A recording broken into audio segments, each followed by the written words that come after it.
morning. So we're going to do a very inadequate talk on the stages of faith. 20 minutes, you can't do a lot. But Ken wanted me to put up all the words. And since when have I listened to him? So I'm not going to do it now. In fact, I'd rather you just listen for a phrase or a word or a bit that sticks out for you. There's papers and pens in the middle in case, so you don't, they're small papers, just for a word or two that you might want to go home and think about. Okay, so why would we talk about the stages of faith? Obviously not to compete.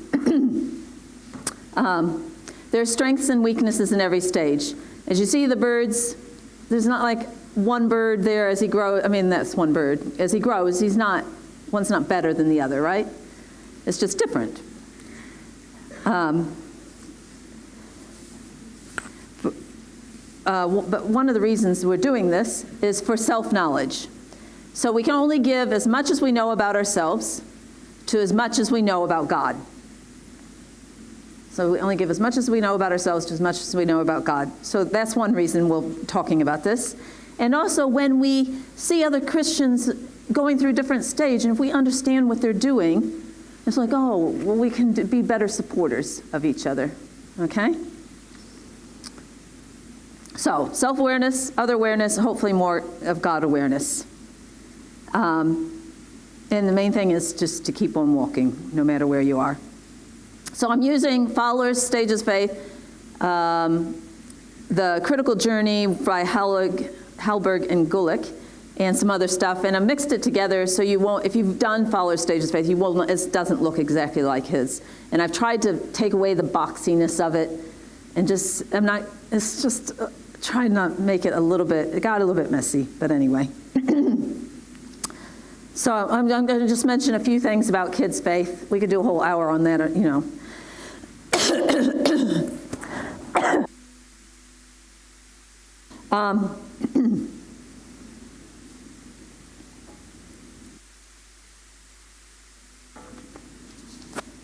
Okay, so kids, we know these things. If they have a warm, loving relationship as they grow up, that's going to give them room to think of God as warm and loving and safe. Kids are not little adults. They don't think like we do, and so they don't do faith like we do. Their faith comes through stories, rituals, images, and they will mix up mythical gods with the real one true God, and that's okay. And they can be quite literal thinkers. So when the other room didn't help me on this. When you read when you were little, the faith as big as mustard seed, you could say to the mountain and to move and it would move. How many people tried that? 2 people, yes, thank you for supporting me. 3, great, I did that too. Cool. The other room I was all alone. I've got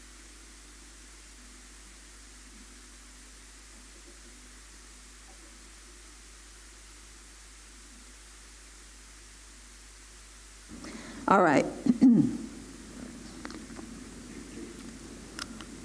Anyway, sometimes when these promises don't come to pass, kids can get a bit disappointed, but it's not that big a deal. This stage also involves a sense of right and wrong and justice. And I strongly believe kids can have some really deep, intimate experiences with God, but they can also just believe what we told them. Every answer in Sunday school is Jesus. So eventually they grow up and they have to leave all that we taught them. And you wonder, why in Tarnation have I done all this work when it's a good thing that they're going to take it all apart? But that has to happen. So the stages of faith have to be done. And there's a funny thing, we are built for stages. We don't jump from a childlike faith to an adult, stage 4 faith. If we did, we'd get something that looks like this.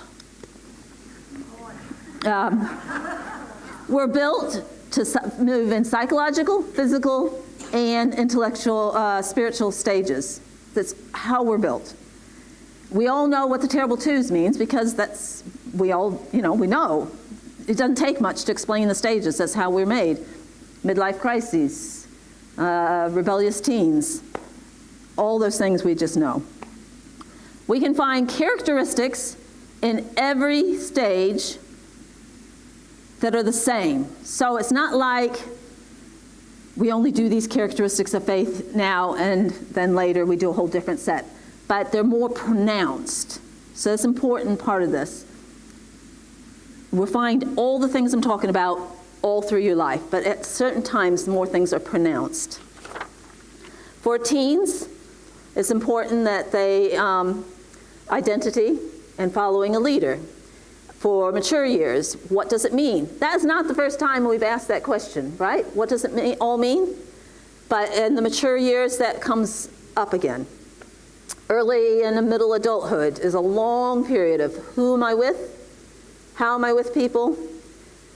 Issues of intimacy, friendship, love, cooperation. Issues of morality, power. What can I do? How can I do it? So that's all common things. These questions are dealt with in every literature, in all different cultures. And that's sort of like evidence to me of stages that are just inbuilt in us. As we can see in midlife, we have to go through a dark spot. Nobody wants to do this. And some people just refuse, you know. And I think it does stop your faith growth. But did you know in a study done worldwide of 11 and 12-year-olds all around the world, almost in every culture, children about that age look up at the stars and they wonder about God and they wonder about life and the universe. You know, how many people remember that? I remember doing that. Yeah, lots of hands because it's inbuilt in us. Crazy, eh? Eternity really was set in the hearts of men. That's Ecclesiastes says that. Okay, so before I continue, I want to say each stage has challenges. We either move through those challenges or we back off and retreat. So we can move along with God, but He will stay with us wherever we stay. So it's not like God moves all along the path and we are stuck here alone. He sticks with us. So there's no need to push through. Okay, about age 13 to 18.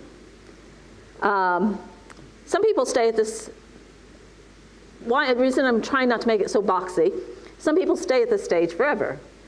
It's a life of discipleship. Faith is learning about God. It's about belonging, a sense of rightness, a sense of filling and receiving. Answers are found outside of you, in the leader or in the belief or in the church, your family. People at this stage claim their faith, so they say, oh yes, I believe this, but it hasn't gone to the point of pain, you know, where you've wrestled it and tore it apart. So for all people in this stage, direction in faith resides mostly outside you, like a youth leader, a parent, a church. They haven't reflected on it and taken it apart to the point of pain.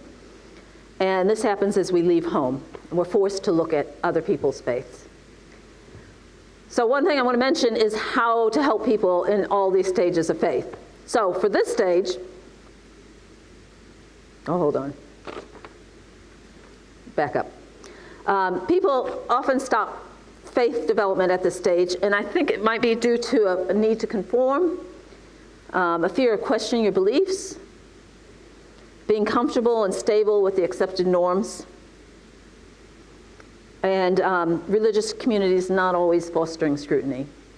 So scrutiny is important in a church. It's not easy to stand up and say, I don't know if I believe that, or is that the whole picture? So what if I go and ask questions and then I don't find the answers? What if I go seeking God in a new way and He's not there? So this is all things that can keep people from moving on. We can help our youth, though, and youth leaders. This is really important, and parents. As people leave the church, this may be the last time they have a church that is their loving faith community that feels like this. I mean, it's great. I think the youth would love it here, right? But they might not find this again. They might get disillusioned because they hear their youth pastor had an affair. They might lose that high on God feeling for a season. They need to be told this. They need to be told, this might happen to you, because it's happened to my kids, and it happens to most of them. But if you know what's happening to yourself, you can cope better with it. You can move along with it a bit better. It doesn't make it easier, but you're more able to do it. This is all normal. They need to know it's normal and even good. And to just keep on walking. Things will be different, but you'll find new God images that fit your adult life better. Okay. So as we transition into the next stage, we move into a place where contributions to the life of the community become important. Things like the productive life. Faith is partially working for God. And as I've already said, early adult and middle adult years, we have long periods of saying, who am I with and how am I with these people? Issues of intimacy and friendship, love, cooperation, competition even. Issues of morality and power are important. What can I do? What should I do? So for a genuine move into this stage, we must take on faith as our own. We have to stop believing what everybody told us and come to faith in our own experience. A person may very well decide in this questioning that they want to continue holding on to their traditional views. So it's not like you go through questioning and then you refuse it all. You might actually welcome it. But previously, we did it because you told me. Now it has to be because I have experienced this myself.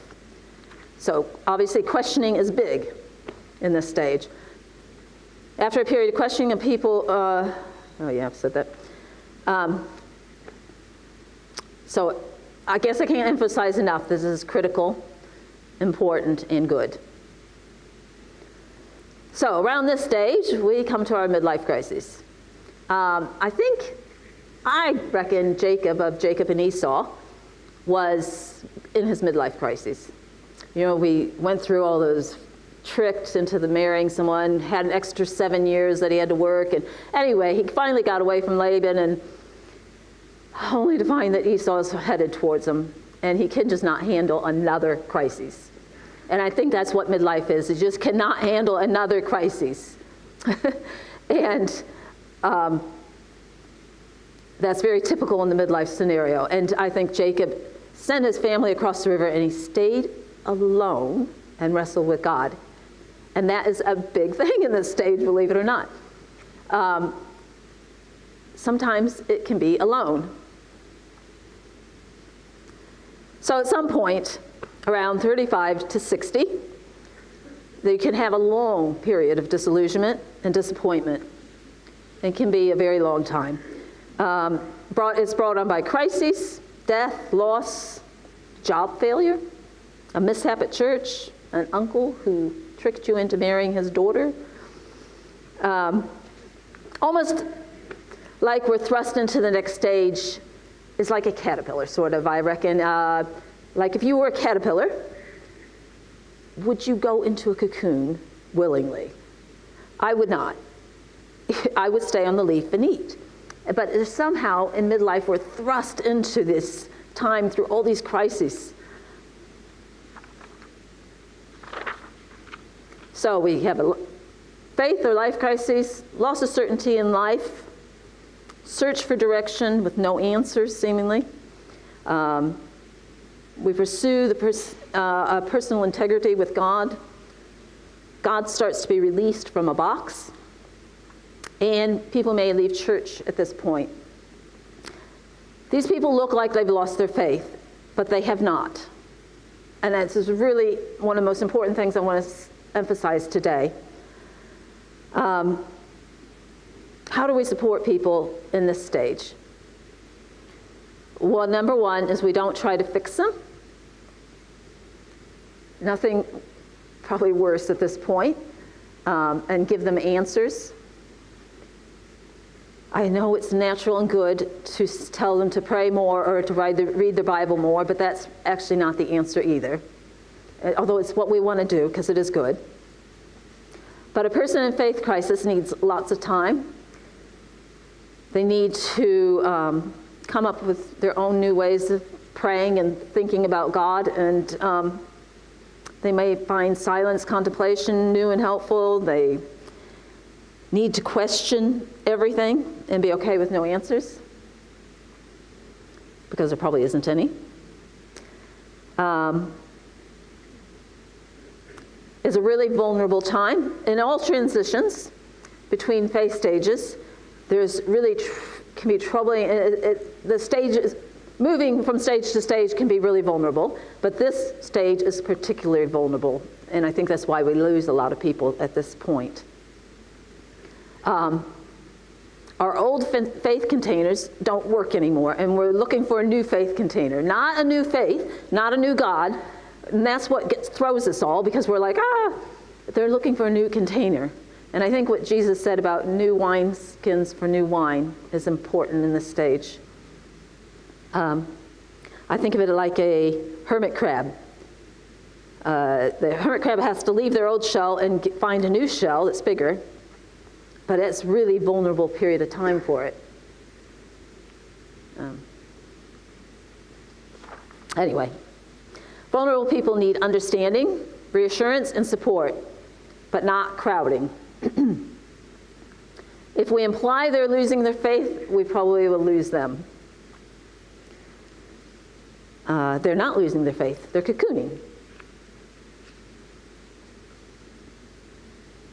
Or moving house, like a crab. People often leave the church at this point, which is all heartbreaking for all of us, I know. They need to get space to question everything and to moan. So, if you're in this shaky spot and you're worried about yourself, just keep on walking. There's times of pressure and turmoil, and shaking does not mean you're losing your faith. It does not mean you will never be on stable ground again. You will be on stable ground again.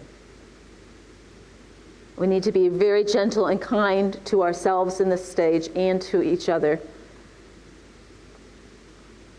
The dust will settle, and just lots of time. This stage can be very personal and lonely for people. And some people find it helpful to read the life of other great people that have gone through this. Other people of great faith that have gone through this darkness. It's common. It's all over the place. You know this is real. So, moving on to the next stage as it unfolds, you begin to realize to keep moving on and keep on walking in your faith stage. This next stage, you realize that I cannot work 60 hours and go out 10 nights a week. Something changes. You just know you need more solitude. And as we continue on, the struggles and questionings of the previous stage give way to a more comfortable place, which sounds great, doesn't it? Some answers have been found. Some answers are never going to be found, and you sort of become okay with that. Paradox is okay. That song we sang, it was full of paradox. What was it? Your kingdom is simple. It's not simple, but it is. The whole song was paradox after paradox.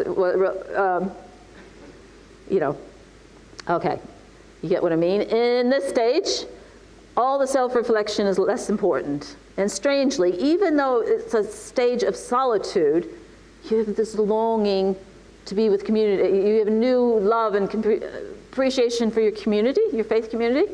which is a really cool thing to look forward to.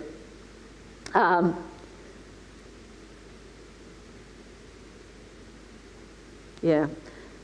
People who have pushed away from the church start to once again see the beauty of the community. And people at this stage are much more open to other people's views. There's no longer that combative thinking. So, finally, we're going to talk about the stage of faith that probably most of us will never get to, and actually I'm quite okay with that. Isn't that a wonderful picture? I love that one. So, in this stage, life is like the life of the great saints and the martyrs and all that. I'm going to list a lot of the qualities of this final stage, and I'm going to ask you to imagine that you've gone to Christmas dinner, or that you're going to your favorite restaurant, and just like this guy, he looks like he's got candles lit up there on his favorite restaurant. And I'm going to list the characteristics of the last stage faith. I want you to think how delicious it'll be. And listen for one or two things in this list you might be drawn to, or one or two words that seem a little bit loud. Okay? So if you close your eyes for a minute, I'm going to list these stages. It's a life abandoned to God. Compassionate living for others. Cherishing life, but also not holding on to it too tightly. Working to create justice. Generous in the way you look at people, non-judgmental. Martyrdom. Detached from things. Striving ceases. These people have special graces that make them seem more lucid and simple, yet somehow more fully human than the rest of us. Okay, now, what stood out to you? I don't want you to answer that. Remember, all the characteristics of this faith goes through all the different stages. So don't you remember that? What are the one or two things that stood out? And I would suggest that maybe that is what God's calling to you today, or inviting you into. Let's maybe read them again. If you could close your eyes again. Imagine how wonderful it would be to be detached from things, to love others more than yourself, to fight for justice, a life abandoned to God, cherishing life but not holding on to it too tightly, martyrdom, striving ceases, and a special grace that makes people more lucid and simple, yet somehow more fully human.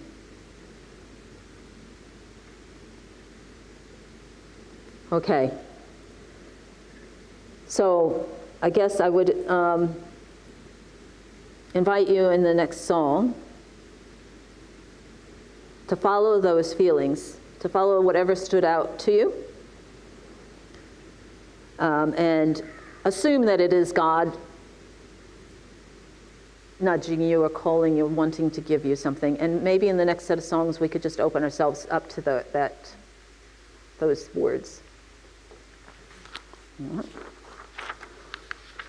Water.